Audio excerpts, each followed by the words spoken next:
우리 성가대 찬양 대단히 감사합니다. 오늘 날씨가 참 춥죠. 일부 예배 오는데 영하 13도인지 아마 그런 것 같아요. 야, 일부 예배 교인들 오시는데 춥겠다 이런 생각이 들어요. 근데 3부는 조금 추위가 좀 덜한 것 같아요. 보면 옆 사람 한번 얼굴 보면서 얼굴이 얼었나 안 얼었나 한번 좀 보시고 인사하셨으면 합니다. 잘 오셨어요. 예, 감사합니다. 이렇게 추울수록 막 스스로 막 웃으려고 노력하는 게 좋을 것 같아요. 경직돼 있으면 안 되니까요. 할렐루야. 네, 감사합니다. 다음 주에 이제 성탄절이기 때문에 제가 오늘도 성탄절과 관련된 말씀을 전하려고 합니다. 예수 그리스도의 탁월성에 대해서 말씀을 하는데 사실 이게 히브리서 말씀에도 주제이기도 해요. 사실은요. 제가 신약 성경을 이렇게 개론 설교를 쭉 하는데 이제 언젠가는 또 히브리서 말씀을 제가 한 3번 정도 설교를 하려고 합니다. 그때도 좀 비슷한 설교를 할 겁니다. 히브리서 말씀을 받는 이 독자층이 있잖아요. 이 말씀을 받는 사람들, 그들이 누구냐면은 유대인이면서 기독교인들이에요. 유대교인들이 아니고 유대인이면서 기독교인들입니다. 이 사람들이 유대인인데 팔레스틴 땅에서 사는 것이 아니라 디아스포라 유대인들이에요. 흩어져서 사는 사람들입니다. 자, 그러다 보니까 이들이 주로 사용하는 언어가 헬라어예요. 그래서 헬라어에 아주 익숙한 그런 사람들입니다. 자, 그럼에도 불구하고 이 사람들 자체가 유대인이기 때문에 이 구약 말씀에 아주 능통한 사람들이고 특별히 율법과 할례에 아주 익숙한 사람들입니다. 왜냐하면 이 사람들은 율법을 지켜야 구원받고 할례를 행하여 구원받는다, 그런 교리가 있는 사람들이잖아요. 그리고 어떤 성경 그 자체도 존중하지만은 이 미시나 장로들의 유전과 전통에 의해서 내려온 말씀들이 있거든요. 이게 구전의 말씀인데 어느 때는 그것을 성경보다 더 소중히 여겼어요. 그래서 예수님이 복음서에 보면은 종종 책망하잖아요.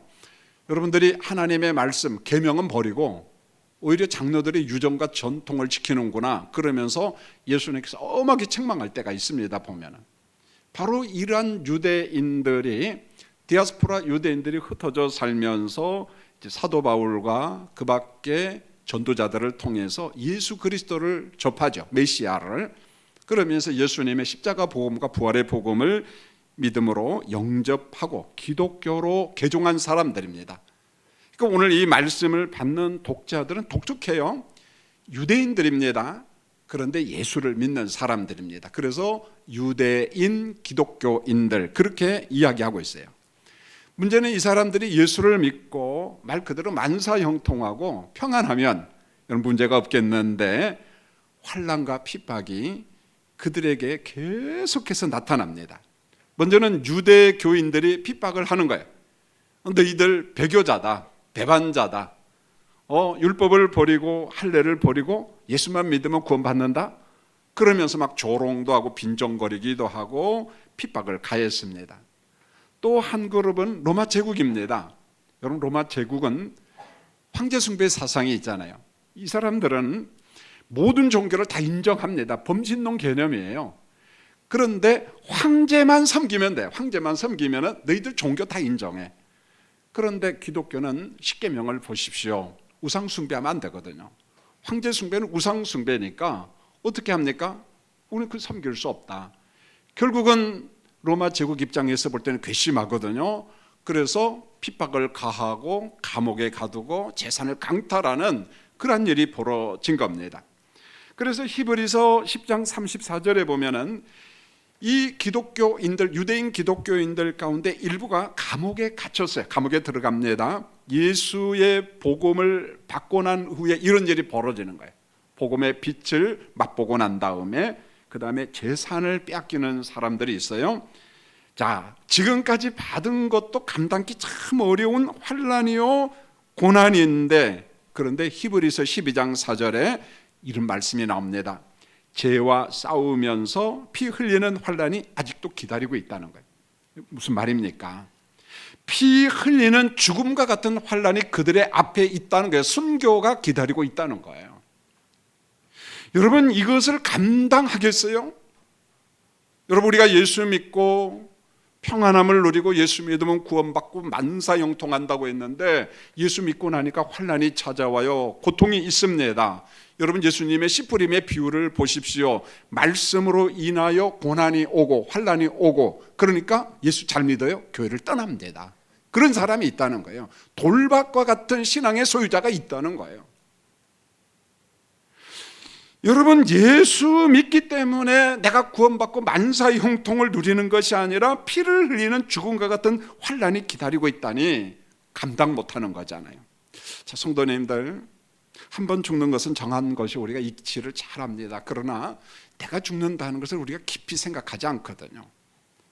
그런데 성도님들 한번 생각해 보세요. 나도 언젠가는 죽을 수 있고 또 죽을 수 있다는 그 환란과 재난을 한번 묵상해 보세요. 여러분, 죽음은 낭만이 아니잖아요. 죽음 앞에 있는 우리의 감정이 어떤 것인지 사실은 설명이 불가능해요. 내가 당사자가 아니기 때문에. 삼자니까 우리는 가볍게 넘어갑니다. 여러분, 신문이나 매스컴을 통해서 누가 죽었다더라 나와 상관없어요. 삼자니까.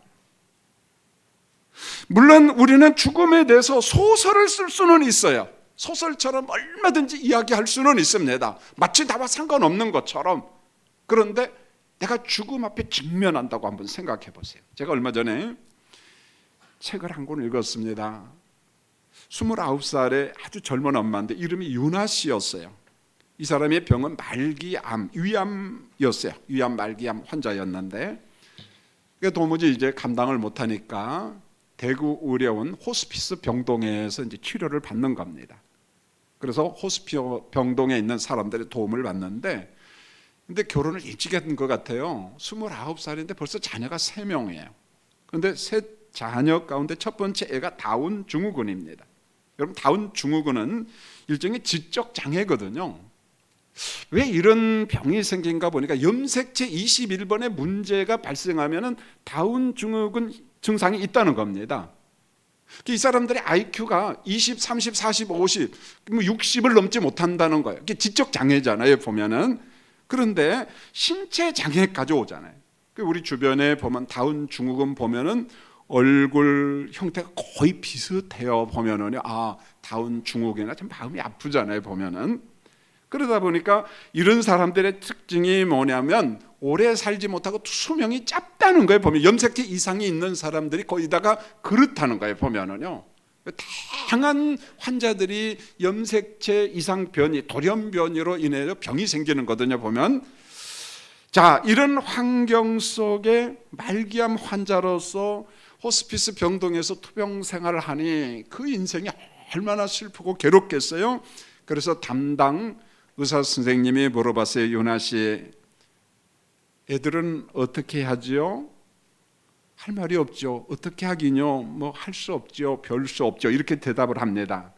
그 다음에 이런 고백이 나와요. 이 말을 하기까지 유나 씨는요, 많은 날들 울었어요. 밤을 지새웠어요.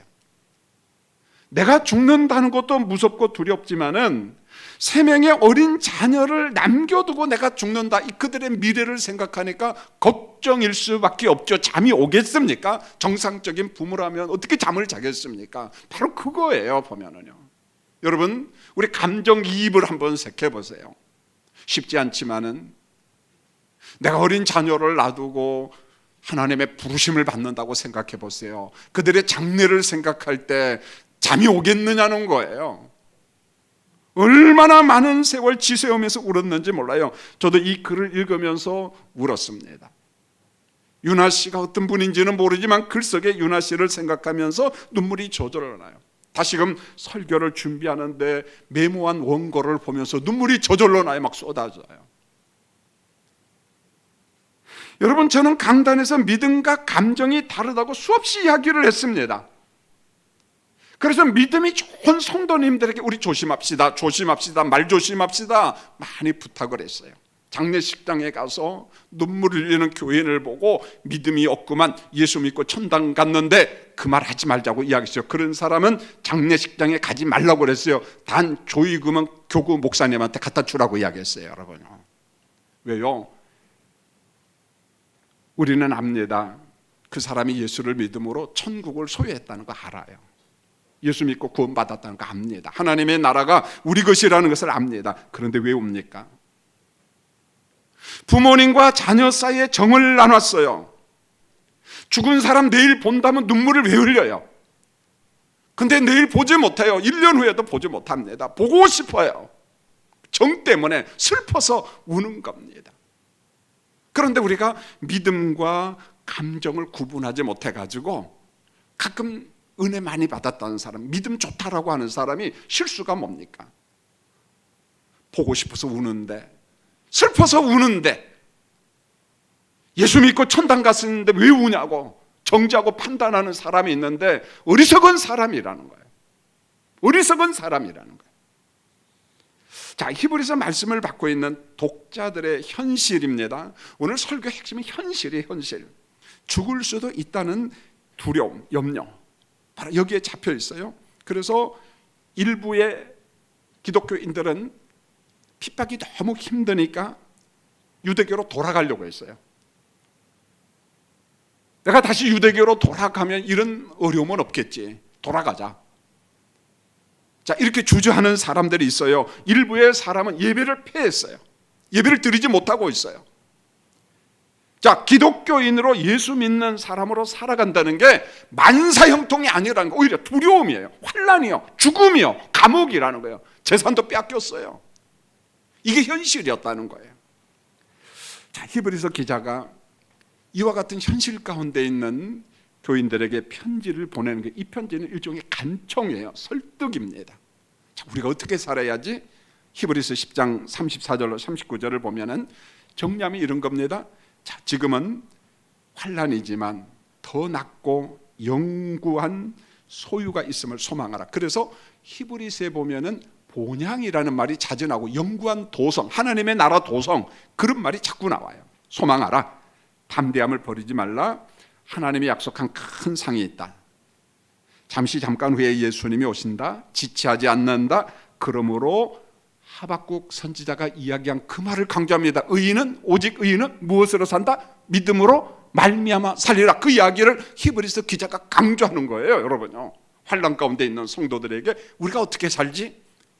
의인은 믿음으로 말미암아 산다. 그러면서 유대인 기독교인들아, 이 환난 앞에, 현실 앞에 나도 안다, 고통스럽지만은 그러나 절대 뒤로 물러나면 안 된다. 옛날 유대교로 돌아가면 안 된다. 멸망한다. 극단적인 표현을 쓰는 거예요. 뒤로 물러나지 말라. 배교하지 말아라. 뒤로 물러나지 말아라. 자, 히브리서 기자는 흔들리고 있는 유대인 기독교인들에게 예수님이 어떤 분인가 이걸 말씀하고 싶었던 거예요. 여러분, 왜 이게 가능하냐면은 원래 이 사람들은 유대인들이고 유대교인들이에요. 율법에 대해서 능통합니다. 할례가 뭔지 알았어요. 희생제사가 뭔지 알았습니다. 그리고 난 다음에 예수를 믿었는데 예수가 누구냐? 마치 율법은 모형이고 예수는 실제다. 아론 계열의 대제사장은 모형이고 예수는 멜기세덱의 반차를 따라온 실제다. 모형과 실제 관점에서 구약 성경을 풀어서 설명했거든요. 그 예수 복음을 믿고 구원받은 사람들이에요. 그러면서 오늘 히브리서 기자가 독자들에게 구약의 선지자들보다 탁월하신 예수님, 천사들보다 탁월하신 예수님, 그 예수님을 붙잡으십시오. 흔들리면 안 됩니다. 그걸 이야기하는 거예요. 저도 성탄절을 맞이해서 오늘 이 본문을 선택한 건 그겁니다. 자, 우리 현실 가운데 우리를 넘어뜨리는 요소들이 참 많아요. 갈등 요소들이 있어요. 자, 그럴 때 우리가 어떻게 할 것이냐? 우리의 현실을 보면서 우리의 현실의 환난과 재난을 능히 극복해 하시는 그리스도를 잡으라는 거예요. 오늘 이 말씀을 하고 싶어서 제가 본문을 선택했습니다. 여러분, 구약 성경을 보면 보면은 하나님의 뜻을 전달하는 두 종류의 계시 기관이 있어요. 여러분, 계시라는 것은 말 그대로 하나님께서 자기를 열어서 보여주는 겁니다. 하나님께서 자기를 활짝 열어서 자 봐라, 이게 계시잖아요. 보면은 그 계시 기관의 첫 번째는 하나는 선지자잖아요, 사람. 두 번째는 천사들입니다. 그래서 히브리서 1장 14절에 보면은 천사들을 일컬어서 마치 이런 거예요. 하나님의 심부름을 하는 섬기는 영, 부리는 영, 그렇게 이야기합니다. 또 예수 믿는 사람들을 섬기는 영으로서, 부리는 영으로서 천사, 그렇게 이야기합니다. 자, 우리 예수님께서 얼마나 탁월한 존재인가, 성탄의 예수님, 성육신하신 그리스도가 어떤 분인가, 오늘 이걸 가지고 고난받는 성도들을 지금 위로하고 있는데, 자, 성도님들 본문 1절을 같이 한번 읽어보겠습니다. 자, 입술을 열어서 큰 소리로 같이 한번 읽겠습니다. 시작. 옛적에 선지자들을 통하여 여러 부분과 여러 모양으로 우리 조상들에게 말씀하신 하나님이, 자, 우리 예수님이 얼마나 탁월한 존재인가를 지금 말씀하는데 1절을 잘 보시면 옛적에 선지자들을 통하여 여러 부분과 여러 모양으로 우리 조상들에게 말씀하신 하나님, 그렇게 이야기하고 있어요. 우리 같이 한번 풀어 설명해 볼까요? 옛적에라는 말은 어느 시간이에요? 구약시대, 구약시대입니다. 선지자들을 통하여 하나님의 뜻을 전달했다. 선지자, 예언자인데 하나님께서 불러서 계시하신 말씀을 전달하는 사람들이에요. 앞날을 예고하고 앞날에 하나님의 뜻을 전달하는 그런 사람들입니다. 그 다음에 여러 부분과 여러 모양이라고 하는 말은 하나님께서 계시하는 방법의 다양성입니다. 여러분, 하나님께서 계시하는 방법이 하나겠어요? 둘이겠어요? 다양하잖아요. 어느 때는 환상을 통해서, 어느 때는 깊은 꿈을 통해서, 여러분, 어느 때는 떨기나무 불꽃 중에서, 어느 때는 바람으로, 어느 때는 불 속에서, 어느 때는 바다에서 여러 가지 방법을 통해서 하나님 우리 아버지 뜻이 뭔가를 계시한다는 거예요. 여러 부분과 여러 모양으로 계시했다는 거예요.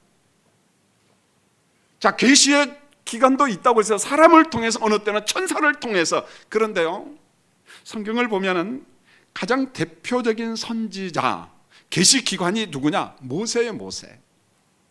여러분, 히브리서 3장 5절을 보면은 모세를 두고 이렇게 말합니다. 모세는 장래 일을 말하는 자인데 하나님의 온 집에서 가장 신실한 종, 이렇게 말합니다. 하나님의 온 집에서 최고 신실한 종이 누구냐? 하나님이 인정하는 거. 모세 그렇게 이야기합니다. 여러분, 성경을 읽다가 하나님의 종, 이런 표현이 많지 않아요. 다윗이 내 마음에 합한 종, 그런 말을 들어요. 이사야 선지자도 그런 말을 듣습니다. 스룹바벨도 그런 말을 들어요. 여러분, 그런 말 듣는 사람이 많지 않아요. 여러분, 종이라는 말은 노예, 그런 개념인데 하나님의 종, 내 마음에 합한 종일 때에는 어떤 호칭이냐? 가장 명예로운 호칭이에요. 내가 그를 너무너무 사랑한다는 거예요. 너무너무 내가 모세를 사랑한다. 원래 히브리서 3장에서는 이런 말이야. 하나님의 집에서 모세는 나의 종이다, 신실한 종이다. 그런데 예수님은 하나님의 집에서 종이다, 아들이다. 그러니까 모세보다 탁월한 예수, 여호수아보다 탁월한 예수, 천사보다 탁월한 예수, 그리스도의 탁월성에 대해서 이야기하는 거예요, 지금요. 여러분, 또 다른 계시 기관은 천사들이잖아요. 그래서 히브리서 1장 2장에 천사에 대한 단어가 참 많이 나오는데 1장 4절을 보면 천사보다, 7절을 보여요. 천사들에 관하여는 13절입니다. 천사 중 누구에게, 그러면서 히브리서 2장 2절에 이렇게 말합니다. 천사들을 통하여 하신 말씀이 견고하게 되어, 이렇게 말해요. 천사들을 통해서 계시했다는 거예요. 말씀을 주셨다는 겁니다. 이처럼 하나님은 섬기는 영인 천사들을 통해서 하나님의 뜻을 자기 백성들에게 전달했어요. 그래서 본문 7절은 이렇게 말합니다. 천사들은 하나님의 심부름을 하는 바람으로, 어느 때는 불꽃으로 삼았다, 이렇게 말했어요. 하나님의 뜻을 전달하는 천사들을 마치 바람처럼 불꽃처럼 심부름하는 일꾼으로 내가 천사들을, 부리는 영을 사용했다. 그런데 예수는 누구냐? 그보다 더 탁월하다. 그걸 이야기하고 싶었어요.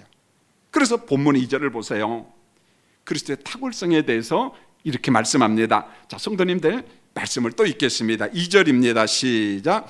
이 모든 날 마지막에는 아들을 통하여 우리에게 말씀하셨으니 이 아들을 만유의 상속자로 세우시고 또 그로 말미암아 모든 세계를 지으셨느니라. 이 모든 날 마지막에는 누구를 통해서 우리에게 말씀하셨다고요?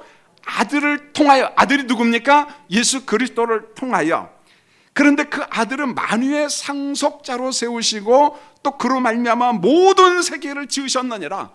그리스도의 탁월성에 대해서 이렇게 이야기하고 있어요. 여러분, 조금만 설명을 더 하겠습니다. 이 모든 마지막 날이 언제일까요? 어렵지 않아요. 예수님의 성육신하심부터 예수님이 다시 오실 재림 때까지 이 시간을 성경은 말세의 날들 그렇게 이야기합니다. 종말의 날들 이렇게 말해요. 어느 한 시점이 종말이 아니고 말세가 아니고 그리스도께서 오신 날부터 다시 오신 날까지 성경은 말세의 날들이라고 이야기하고 해요. 이 마지막 날, 그런데 선교적 관점에서 보면, 성령의 사역적 관점에서 보면 이 모든 마지막 날은 은혜 시대예요. 선교 시대입니다. 교회 시대입니다. 성령과 함께 복음이 전 세계에 증거되는 시대라는 거예요. 자, 이 기간은 선지자들을 통해서, 천사들을 통해서 하나님께서 계시하신 것이라 전달하기보다는 누구를 통해서? 성육신하신 아들을 통해서 말씀하고 있다는 거예요. 성육신하신 그리스도를 통해서 우리에게 말씀하고 있다는 거예요. 그러면 이렇게 반문해야죠. 목사님, 지금 예수님 땅에 없잖아요. 승천했잖아요. 맞아요. 그런데 예수님이 승천하면서 내가 아버지께로 가면 내가 누구를 보낸다고요? 보혜사 성령을 보내주시고 모든 것을 깨닫게 하시고 진리를 가르치게 해주시고 진리의 영이신 성령이 오셔서 그리스도의 사역을 지금도 하고 있다는 거예요. 모든 걸 다 하고 있다는 거예요. 여러분, 우리가 지금 예배 드릴 때 우리 가운데 임재하신 성령을 구하세요. 성령이여 내게 깨닫게 해주시고, 성령이여 내게 은혜를 주시고, 오늘 그 마음으로 말씀을 드려야 되고 은혜를 받아야 됩니다. 자, 아들이신 예수님을 만유의 상속자로 삼으셨다 그랬어요. 만유가 뭡니까? 여러분, 한문을 보세요. 말 그대로 우주 만물에 존재하는 모든 것들, 제가 영어로 써서 all things, 어렵지 않아요. 모든 것들. 그런데 하나님은 만유를 아들이신 예수님께 주셨다, 맡기셨다 이렇게 말합니다. 여러분, 예수님이 제자들에게 명령하자는 선교 명령 가운데 마태복음 28장 18절에 하늘과 땅의 모든 권세를 내게 주셨다라고 말합니다. 주님에게 주셨다 이렇게 말해요. 그래서 예수님을 일컬어서 만주의 주, 만왕의 왕이라고 이야기하는 거예요. 모든 것의 주님이고 모든 것의 왕이신 예수님, 이로 말미암아 모든 세계를 지으셨다는 거예요. 말씀이신 예수님이 만물을 창조했어요. 이 말씀을 아주 구체적으로 쉽게 설명한 게 요한복음 1장 3절이잖아요. 만물이 그로 말미암아 지은 바 되었으니 지은 것이 하나도 그가 없이는 된 것이 없느니라. 여러분, 이제 본문 3절을 보세요. 아들이신 예수님의 존재에 대해서 아주 세부적으로 설명합니다. 자, 성탄절을 맞이해서 제가 하고 싶은 게 이거예요. 그리스도가 누구냐? 그분이 어떤 존재냐? 추상적으로 관념적으로 하는 것이 아니라 그분의 사역에 대해서, 그분의 존재하심에 대해서 오늘 3절 아주 세밀하게 이야기합니다. 왜 이 말씀이 나왔나요? 지금 환난받고 있는 유대인 기독교인들, 핍박을 견디지 못하고 일부는 유대교로 돌아갈까 하는 사람들이 있습니다. 여러분, 로마 제국의 재산 강탈과 피 흘림의 고난을 감당하지 못하고 뒤로 물러나려고 하는 사람이 있어요. 한번 은혜의 빛 맛보고 난 다음에 뒤로 물러나려고 하는 사람들, 바로 그 사람들에게 오늘 히브리서 기자가 말씀합니다. 우리가 믿는 예수님을 바라보자. 예수님을 잡아야 된다는 거예요. 그 예수가 누구냐? 여러분들이 그동안 유대교에 있었어요. 율법을 지키고 할례를 행함으로 구원받는다고 했는데 그게 아니잖아. 우리는 그리스도로 말미암아 구원받았는데 지금 흔들리는 성도들아, 예수가 누구냐? 3절에서 이렇게 이야기합니다. 자, 성도님들, 우리도 한번 볼까요? 3절에서 그리스도가 누군지를 말씀하고 있습니다. 읽겠습니다. 시작. 이는 하나님의 영광의 광채시여 그 본체의 형상이시라. 그의 능력의 말씀으로 만물을 붙이시며 죄를 정결하게 하는 일을 하시고 높은 곳에 계신 지극히 크신 이 우편에 앉으셨느니라. 여러분, 이는 예수님은 하나님의 영광의 광채시요. 조금은 손에 안 잡히는 것 같아요, 이 말씀. 그건 한번 잘 들어보십시오. 이런 겁니다. 하나님은 빛이 있는데 빛의 본체라는 거예요. 자, 이렇게 설명하면 좋겠어요. 태양을 한번 보세요. 태양이 있죠? 햇빛이 어디로부터 와요? 저 먼 곳 태양에서부터 우리까지 쫙 비칩니다. 오늘 그렇게 예화로 삼아 이야기하면 좋아요. 마치 이런 겁니다. 태양이라는 본체가 있는데 그 본체에서 무엇이 비춰집니까? 빛이 비춰진다는 거예요. 오늘 이렇게 말한 겁니다. 하나님은 영광 그 자체라는 거예요. 그런데 그리스도는 누구냐? 하나님의 영광의 광채시요 빛이시요, 그런 말이에요. 그런데 태양과 빛을 분리할 수 있어요, 없어요? 분리할 수 있어요? 못합니다. 이 말은 무슨 말이냐면은 예수는 하나님의 영광의 광채요라는 말은 예수님은 하나님의 빛이요라는 말인데 예수 그리스도 하나님이요, 그런 말입니다. 그리스도도 하나님이시요. 그 다음에 두 번째를 보세요. 예수님은 그 본체 형상이다, 이렇게 말해요. 본체가 있어요. 그 본체 형상이다. 자, 이런 겁니다. 예수님은 성부 하나님의 본체를 보여주시는 마치 거울과 같은 존재다, 그런 말이에요. 여러분, 쉽지는 않아요. 그러나 믿음으로 한번 이 말씀을 수용하시기 바랍니다. 이 말을 이야기한 사람이 성경에 나와요. 요한복음 14장 8절로 9절에 보면은 빌립이 예수님한테 요구를 했어요. 영이신 하나님을 보고 싶어요. 아버지 하나님을 한 번만 보여주면 좋겠어요, 이렇게 말합니다. 그랬더니 예수님께서 이렇게 말했습니다. 나를 본 자는 아버지를 보았거늘 어찌하여 아버지를 보이라 하느냐, 이렇게 말합니다. 예수님 말씀이에요. 나를 본 자는 누구를 봤다고요? 하나님을. 그 영광의 형상인 그리스도를 본 자는 본체를 본 거라는 거예요. 여러분, 복잡해요. 그런데 오늘 이 말씀을 그대로 받아들이면 됩니다. 그래서 요한복음 10장 30절에서 이렇게 말합니다. 나와 아버지는 어떻게다? 하나다. 일체됨을 이야기하고 있습니다. 나를 본 자는 아버지를 보았거늘. 그 다음에 보세요. 그의 능력의 말씀으로 만물을 붙드시며, 이렇게 말합니다. 여러분, 이게 얼마나 우리를 위로하고 담대하게 만드느냐면은, 자, 만물을 창조하신 예수님인데 창조한 만물을 주님이 통치하고 계시고 유지하며 운행하고 있다는 말입니다. 다른 말로 하면 보전 섭리하고 있다는 거예요. 이게 왜 그러냐면은 우리 주변에 이신론자들이 있어요. 예수 믿어요. 하나님의 창조되심을 믿습니다. 그런데 어떻게 믿는 줄 아세요? 하나님께서 우주 만물을 전부 다 창조했다는 거예요. 그리고 어떤 운행하는 법칙까지 다 만들어놨어요. 맞아요. 법칙을 만들어놨죠. 그런데 그 하나님께서 붙잡고 섭리하고 계시는 것이 아니라 저 멀리 어딘가서 주무시고 계신다는 거예요. 이게 무슨 말입니까? 하나님은 창조했지만은 섭리 안 한다는 거예요. 하나님의 섭리를 믿지 못한 사람 기도 안 합니다. 기도 뭐하러 합니까? 기도해도 하나님이 들어주지 않는데. 우리는 그런 성경, 그런 하나님 믿지 않아요. 오늘 뭐라고 이야기합니까? 그의 능력의 말씀으로 만물을 누가? 예수님께서 붙잡고 계셔요. 여러분 믿습니까? 여러분 혹시 이런 사람이 있나요? 잘못하면 저 달이 와서 지구하고 딱 부닥쳐가지고 내가 혹시 죽는 것 아닌가, 그런 쓸데없는 걱정하는 사람 혹시 있나요? 자, 오늘부터 그런 걱정 하세요, 하지 마세요? 고개 안 흔든 사람 뭡니까, 여러분요? 걱정하지 마세요, 여러분요. 하나님께서 심판하기 위해서 이 별들과 행성을 갖다가 교란하면 몰라도 그렇지 않으면은 아무 일 없어요. 저는 과학자가 아닙니다. 저는 빅뱅 이론을 안 믿어요, 여러분요. 그냥 하나님의 창조 원리를 믿습니다. 그 쓸데없는 과학자들이 이야기하는 거 좀 인정하지 않아요, 보면. 걱정하지 말라는 거예요. 왜 그래요? 하나님이 창조한 만물을 말씀으로 지금도 하나님이, 예수님이 붙잡고 계셔요. 할렐루야. 이겁니다. 붙잡고 계신다는 거예요. 그 다음에 보세요. 죄를 정결하게 하시고, 예수님의 성육신함의 목적이 뭐냐? 죄사성 사망인데 사망과 저주의 문제를 해결하기 위해서 그리스도께서 오셨다는 거예요.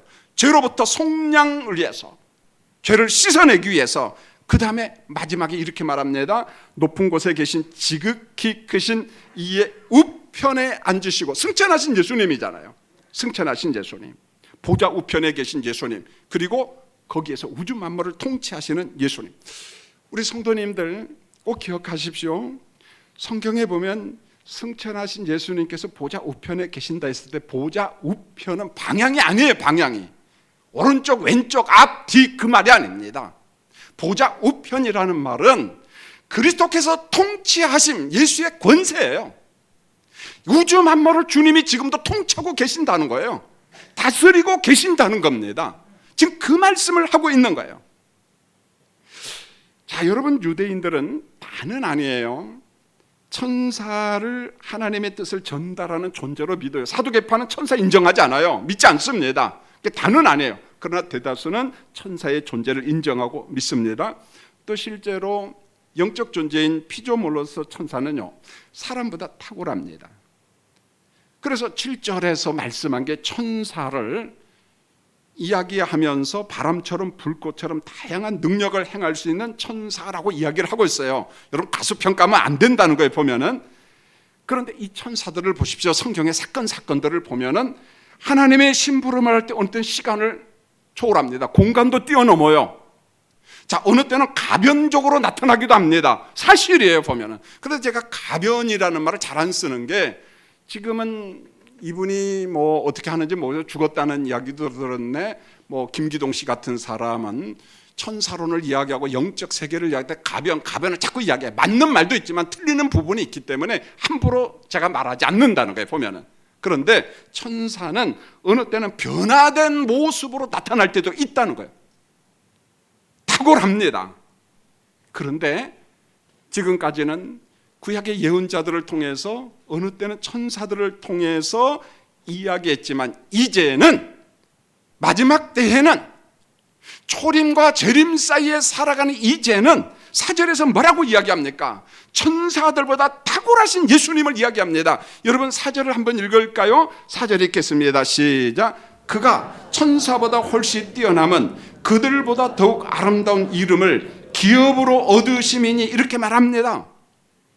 천사들보다 비교 불가할 정도의 훨씬 뛰어나신 그리스도의 탁월성을 이야기합니다. 그들보다 더욱 아름다운 이름을 기업으로 얻으셨어요. 천사보다 위에 계신 예수님은 만유의 초월자라는 거예요.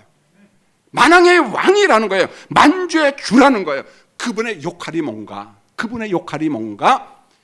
여러분, 히브리서 말씀은 유대인 기독교인 독자들에게 한 거라고 이야기했어요. 그러면 유대인 기독교인들은 어디에 능통할까요? 구약의 말씀에 능통하잖아요. 그러니까 구약 성경에 있는 계시된 말씀 7군데를 가져와요, 히브리서 기자가. 여러분, 본문 5절로 14절을 보면은 집에 가서 한번 읽어보십시오. 히브리서 기자는 예수님의 탁월성을 설명하면서 구약에서 예언한 메시아 말씀을 다 가져오는데 7군데를 다 가져와요. 그리스도와 관련된, 탁월한 그리스도와 관련된 말씀을 5절로부터 14절까지 말씀을 전부 다 가져오는데, 이 7가지 말씀을 정리하면 2가지밖에 없습니다. 예수는 누구냐? 창조주라는 거예요. 예수는 누구냐? 구원자라는 거예요. 오늘 환난받고 있는 핍박당하는 교인들에게 그리스도의 창조도 되심과 그리스도의 구원자 되심에 대해서 붙잡아라, 이런 말입니다. 여러분, 오늘 말씀이 주는 적용입니다. 교훈입니다. 오늘 말씀의 핵심은 현실이에요, 현실. 자, 환난 현실이에요. 전쟁 현실입니다. 전염병 현실입니다. 29살의 젊은 엄마 유나 씨가 말기암으로 고통당한다, 현실입니다. 죽음의 두려움 현실이라는 거예요. 여러분, 러시아가 우크라이나를 공격했어요. 전쟁은 현실입니다. 코로나19는 전염병은 현실이라는 거예요. 물가가 올라가는 것도 현실입니다. 우리가 안고 있는 질병도 뭡니까? 현실이라는 거예요. 여러분, 우리 현실 속에 내 모습을 보세요. 사방이 칠흑처럼 어두울 수 있어요. 전 며칠 전에 제 대학원 2년 후배입니다. 주예수교회 망우리 쪽에 있어요. 한 목사님이라고. 제 아내를 통해서 들었어요. 그리고 제가 직접 전화를 했습니다.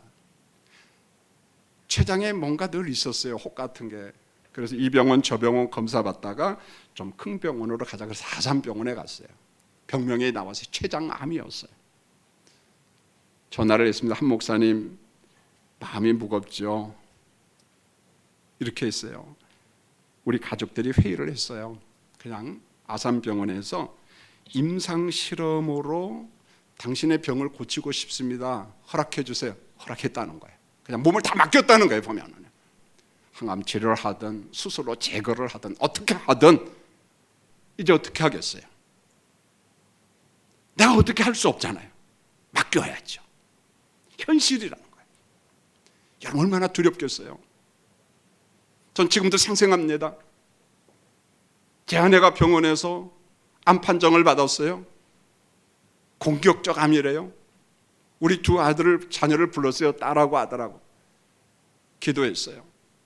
자, 지금부터 엄마 암과 우리 싸워야 된다.